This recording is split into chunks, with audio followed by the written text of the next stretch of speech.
नमस्कार, स्वागत है आप सभी का सीएनबीसी आवाज पर। आप देख रहे हैं मिड कैप मंत्र और मैं हूं हर्षदा सावंत। शुरुआत करते हैं इस वक्त की हेडलाइंस के साथ।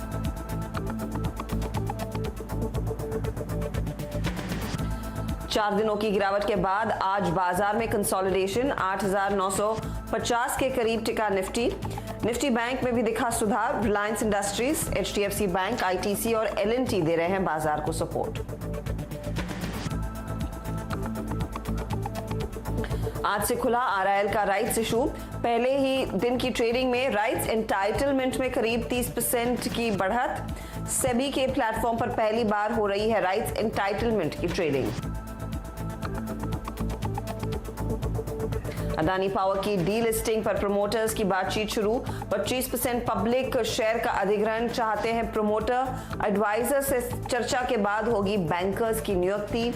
आज ये थी सीएनबीसी आवाज की बिग एक्सक्लूसिव। आज आएंगे बजाज ऑटो के तिमाही नतीजे। मुनाफा 5% घटने का अनुमान। ऑपरेटिंग मार्जिन पर भी दबाव संभव। वहीं डॉक्टर रेड्डीज के अच्छे नतीजों की उम्मीद। प्रॉफिट में 11% का उछाल तो मार्जिन स्थिर रहने की संभावना। नतीजों से पहले दोनों ही स्टॉक्स 2% बढ़े।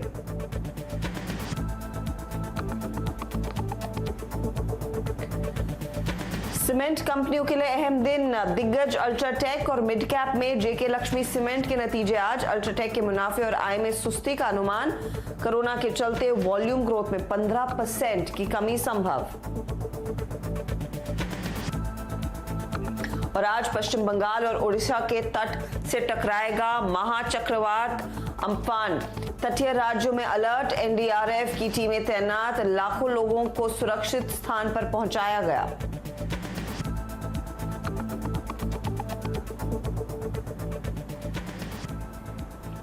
और मार्केट के एक्शन पर नजर रखिए, जहां पर आज दोपहर के कारोबार में तेजी फिर से बाजार ने पकड़ी है।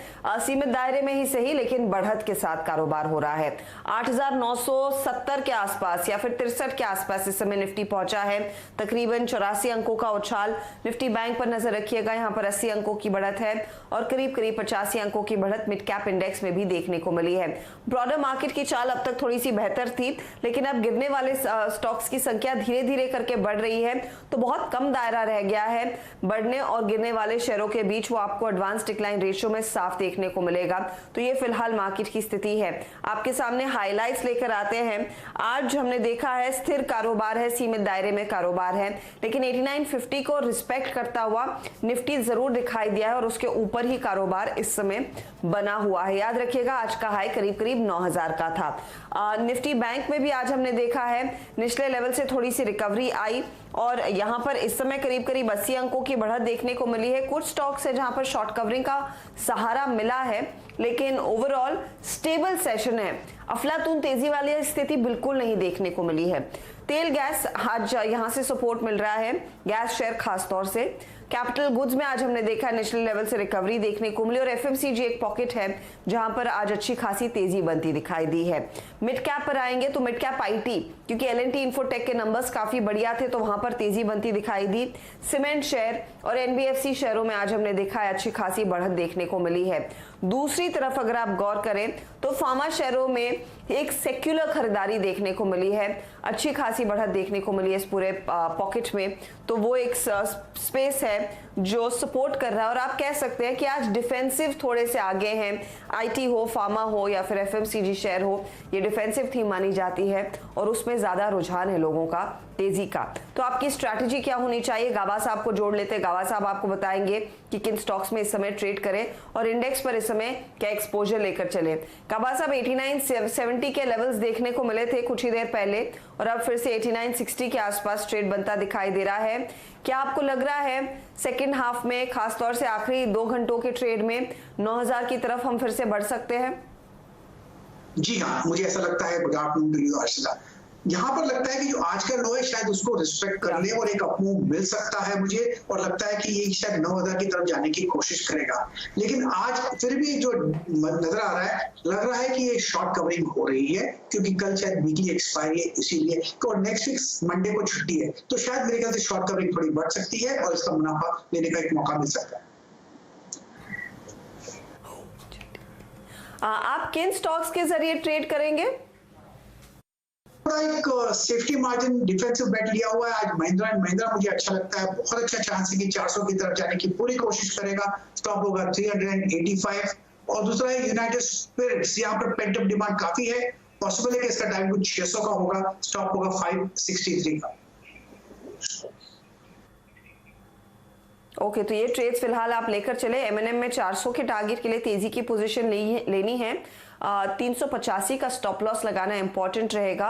और यूनाइटेड स्पिरिट्स में भी 600 के टारगेट के लिए आप तेजी करें। इनफैक्ट यूनाइटेड स्पिरिट्स में आज ट्रिगर क्या है तेजी का, दीपाली कुछ ही देर में जुड़ेंगी। एफएमसीजी कंपनियों में इसकी भी गिनती होती है, उस पर आगे और बात करेंगे हम। लेकिन एक दो स्टॉक्स है जो मैंने आइडेंटिफाई किए हैं गाबा साहब से, उस पर एक फटाफट व्यू ले लेते हैं। तब तक वरुण भी एकदम थ्रू हो जाएंगे, उनसे भी बात करेंगे। गाबा साहब, पीवीआर और आइनॉक्स, इन थिएटर्स के खुलने के बारे में कोई चर्चा नहीं हो रही है। हमने ये भी सुना कि बड़े पैमाने पर कई सारे ऐसे प्रोड्यूसर्स हैं, स्पेशली छोटे टिकट साइज वाली फिल्म के, जो नेटफ्लिक्स, अमेजॉन प्राइम पर अपनी फिल्में रिलीज करेंगे। लेकिन इन स्टॉक्स में फिर तेजी देखने को मिली है। आज ट्रेडर पर्सपेक्टिव से बताइए, क्या ट्रेड लेना बनता है?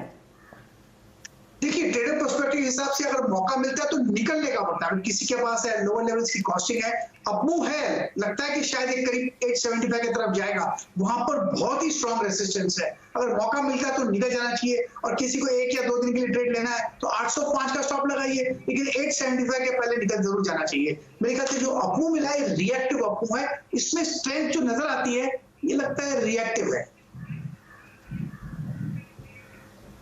ओके, एक रिएक्टिव अपमूव है। और लेकिन इस समय एक अपडेट ये भी आ रहा है कि खिलाड़ी नंबर 1 में एक हमारे जानकार हैं, खिलाड़ी है, उन्होंने पोजीशन ली है। एक बार फिर दोहराइएगा सर, किस जानकार ने पोजीशन ली है? पीवीआर शायद उस वजह से भी थोड़ा सा लाइमलाइट में आया है। सचिन गुप्ता ने इनफैक्ट ये ट्रेड इनिशिएट किया है पीवीआर में। अगर हो सके तो टारगेट और स्टॉप लॉस भी एक बार बता दीजिएगा।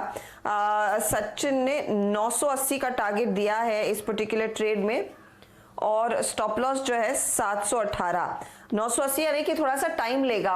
इन्होंने कोई प्रॉफिट भी बुक किया होगा, अगर वो जानकारी इस समय है तो बताइए, नहीं तो बाद में हम शो के अगले हिस्से में उस पर एक राय ले लेंगे। चलिए, बाटा में इन्होंने सेल कॉल था, उससे एग्जिट कर लिया है और उसके बदले में इन्होंने पीवीआर भी डाल दिया है, तो लगे हाथ इसकी भी बात हो गई।